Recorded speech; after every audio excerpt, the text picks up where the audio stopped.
नमस्कार, वंदे मातरम। मैं बलदेव राजपूत, दुर्ग छत्तीसगढ़ से। मैं आज आपको ऑनलाइन फ्रॉड के बारे में बताने जा रहा हूं, जो मेरे साथ अभी घटित हुआ है, जो मेरे और या फिर मैं बोलूं मेरे स्टूडेंट्स के साथ जो इंसिडेंट्स हुआ है उसके बारे में। सोमवार 11 सितंबर के दिन एक व्यक्ति होगा, अननोन कोई फ्रॉड व्यक्ति था।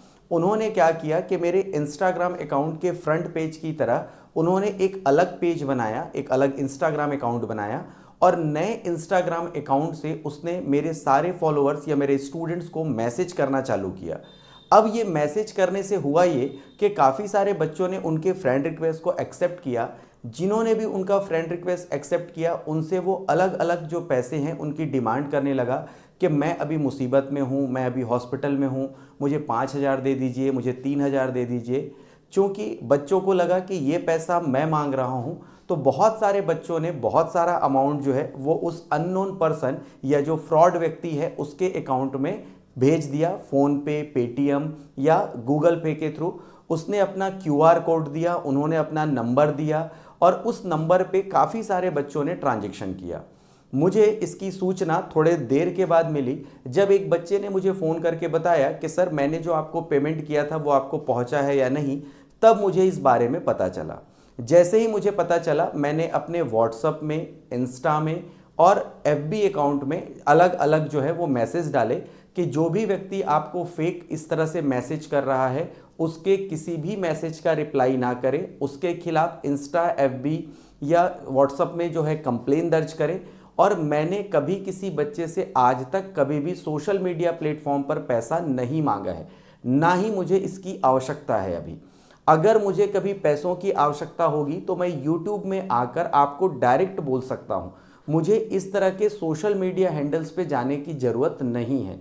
मैं कभी भी, मैं इवन जब मेरी ऑफलाइन क्लासेस भी चलती हैं तो भी मैं फ़ीस के बारे में बहुत कम डिस्कस करता हूँ। मैं कोशिश ये करता हूँ कि बीएससी से रिलेटेड जितने भी टॉपिक्स हैं बच्चों को अच्छे से क्लियर हों। फीस जो है वो आगे पीछे मैनेज हो जाता है। अब देखिएगा कि ऐसे बहुत सारे लोग हैं जो एफबी में, इंस्टा में या व्हाट्सअप में इस टाइप के जो फेक कॉल्स हैं कि भाई मैं परेशान हूँ, मेरी तबीयत ख़राब है, मैं हॉस्पिटल में हूँ, मुझे पैसा दीजिए, इस टाइप के बहुत सारे इंसिडेंट्स अभी देखने को आए हैं। आज 13 सितंबर को मेरे एक मित्र ने मुझे फ़ोन किया। उन्होंने मुझे ये बताया कि उनके साथ भी ऐसा ही हुआ है कि इंस्टा में किसी ने उनके नाम से फेक आईडी बनाई है और लोगों से वो पैसे की डिमांड कर रहा है। आप एक चीज़ याद रखिए, कभी भी ऐसी सिचुएशन पे जो भी संबंधित व्यक्ति है अगर आप उसको जानते हैं तो उसे डायरेक्ट कॉल करें। कॉल करने के बाद वेरीफाई हो जाए तो कोशिश करें कि उसको ऑफलाइन पेमेंट करें, ना कि ऑनलाइन। कोशिश यही कीजिए कि किसी भी व्यक्ति को ऑनलाइन इस तरह का पेमेंट ना करें।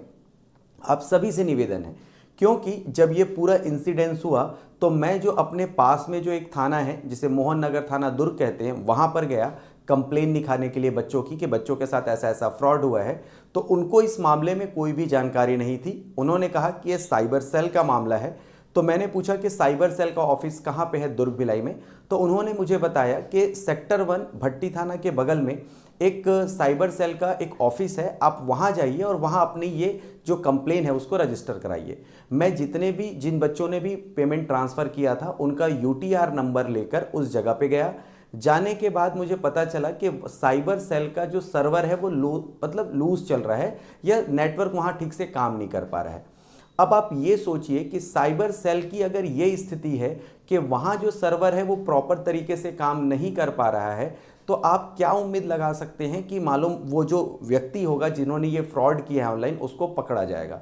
सेम यही चीज़ मेरे साथ 2020 में भी हो चुकी है, जिसमें व्हाट्सएप का मेरा जो फ़ोटो था, मतलब व्हाट्सएप में जो अपन जो क्या बोलते हैं डीपी जो लगाते हैं या जो कवर पेज लगाते हैं, तो किसी व्यक्ति ने मेरा डीपी और कवर पेज जो है वो कॉपी करके अपना एक नकली जो है वो एफबी अकाउंट बनाया और एफबी मैसेंजर में बच्चों से, रिलेटिव से, फ्रेंड से वो पैसा मांगने लगा। इस तरह से मैंने 2020 में भी, इससे पहले मैंने साइबर सेल में जाके इस चीज़ की कंप्लेन की थी। वो व्यक्ति आज तक पकड़ा नहीं गया। 2022 के आसपास इंस्टा में भी इसी तरह से रात को किसी व्यक्ति ने मेरे नाम से फेक आईडी बना के लोगों से पैसे मांगे। उस समय भी मालूम मैंने कंप्लेन की थी, उस समय भी कुछ नहीं हुआ।